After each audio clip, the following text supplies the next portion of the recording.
அஸ்ஸலாமு அலைக்கும் வரஹ்மத்துல்லாஹி வபரகாத்துஹு. கனாவில் கண்ட காதலர் ஹஜ்ரத் உமரே ஃபாரூக் உமர் இப்னுல் கத்தாப் ரலியல்லாஹு அன்ஹு அவர்களுடைய காலத்தில் மதீனா ஷரீஃபிலே மழை இல்லாத காரணத்தினால் கடுமையான பஞ்சம் நிலவியது. எந்த அளவிற்கு பஞ்சம் என்றால் மக்கள் எல்லாம் உணவு இல்லாமல் திண்டாடினார்கள். ஏன், கால்நடைகள் எல்லாம் ஆடு மாடுகள் போன்ற கால்நடைகளும் கூட உண்ண உணவு இல்லாமல் எலும்பும் தோளுமாக இருந்தது. சதைகளே இல்லை, கரிகளே இல்லாத நிலையிலே ஆடு மாடுகள் இருந்தது.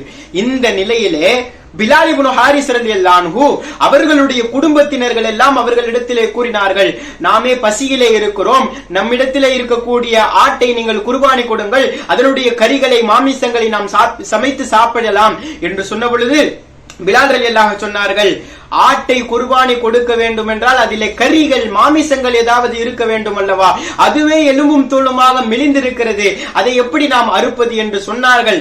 ஆனால் பசியின் காரணமாக அறுத்து விட்டார்கள். அறுத்து பார்த்தால் அல்லாஹு அக்பர், அந்த தோலை எல்லாம் முறித்து பார்க்கிறார்கள். ஆட்டினுடைய எலும்பை பார்த்தால் எலும்புகள் மிக மிக சிவப்பு நிறத்திலே இருந்தது. அந்த அளவிற்கு கால்நடைகள் எல்லாம் ஆடு மாடுகள் எல்லாம் உண்ண உணவு இல்லாமல் பசியிலே துடித்துடித்து போனது. அவர்கள் குர்பானி கொடுத்து விட்டார்கள், அதை சமைத்து சாப்பிட்டார்கள். கடைசியிலே அன்று இரவு உறங்குகிறார்கள். உறக்கத்திலே உயிரினும் மேலான முஹம்மது ஸல்லல்லாஹு அலைஹி வஸல்லம் அவர்களை காணுகிறார்கள். ஸல்லல்லாஹு அலைஹி வஸல்லம் அவர்கள் சொன்னார்கள், பிலால், நீங்கள் ஜனாதிபதி ஹலீஃபாவாக இருக்கும் உமர் ரலியல்லாஹு அவர்களிடத்திலே செல்லுங்கள், அவர்களிடத்தில் என்னுடைய சலாத்தை சொல்லிவிடுங்கள், நான் சலாம் சொன்னேன் என்று அவர்களிடத்திலே சொல்லுங்கள். சொல்லியதற்கு பின்னால் அப்ஷிர் பில் ஹயா, மலையை கொண்டு சுபை செய்தி சொல்லுங்கள். பிறகு நான் ஒரு விஷயத்தை சொல்லுகிறேன், இதையும் உமர் ரலியல்லாஹு அவர்களிடத்திலே சொல்லிவிடுங்கள். லகத் அஹதுதுக கீசன் வமா ஜில்த அலா தாலிக ஃபமா ஷஅனுக். உமரே, நான் உங்களுக்கு இந்த ஆட்சியை, ஹிலாஃபத்துடைய பொறுப்பை உங்களுக்கு நான் ஒப்பந்தம் செய்து கொடுத்திருக்கிறேன். அந்த ஒப்பந்தத்திலேயே தான் நீங்கள் இன்றும் நிலைத்திருக்கிறீர்கள். உங்களுடைய நிலைதான் என்ன? ஹலீஃபாவாக இருக்கிறீர்கள். மலைக்காக நீங்கள் துவா செய்ய மாட்டீர்களா? மலை தொழுகையை தொழுக வைக்க மாட்டீர்களா என்ற அர்த்தங்களை, நோக்கங்களை அடக்கியுள்ள ஒரு வார்த்தையை ஸல்லல்லாஹு அலைஹி வஸல்லம் அவர்கள் சொல்ல சொன்னார்கள். இந்த சஹாபி எழுந்தார்கள், உமர் ரலியல்லாஹு அவர்களிடத்திலே வந்து இந்த விஷயத்தை சொன்னார்கள். சொன்னதும் கேட்டார்கள், உமர் ரலியல்லாஹு, சத்தியமாக இந்த கனவை பார்த்தீர்களா? நாயகம் இப்படி சொன்னார்களா? ஆம், சத்தியமாக நாயகம் தான் இதை சொன்னார்கள். ஆனா ரசூலில்லாஹ், நான் அல்லாஹ்வின் தூதர், ரசூலுக்கு ரசூலாக நான் தூதுவனாக வந்திருக்கிறேன் என்று சொன்னதும் உமர் ரலியல்லாஹு அவர்கள், அன்று ஜும்மாவாக இருந்தது, தொழுக வைத்தார்கள். குத்துபாவிலே அந்த மிம்பர் படியிலே நின்று மக்களிடத்திலே கேட்டார்கள், ஹல் ரஅய்தும் மின்னி ஷைஅன் தக்ரஹூனஹு, ஏதாவது அருவருப்பான விஷயங்கள், நான் செய்யக்கூடாத ஏதாவது விஷயத்தை நான் செய்து விட்டேனா?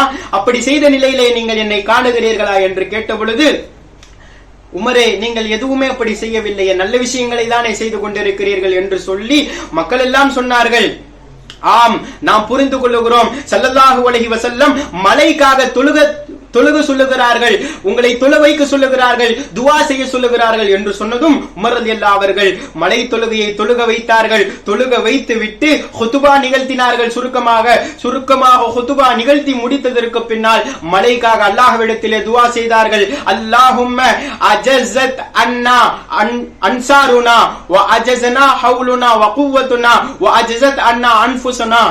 யா அல்லாஹ், எங்களுடைய உதவியாளர்கள் எல்லாம் எங்களை இயலாமையிலே ஆக்கிவிட்டார்கள், அவர்களும் இயலாமையில் ஆகிவிட்டார்கள்.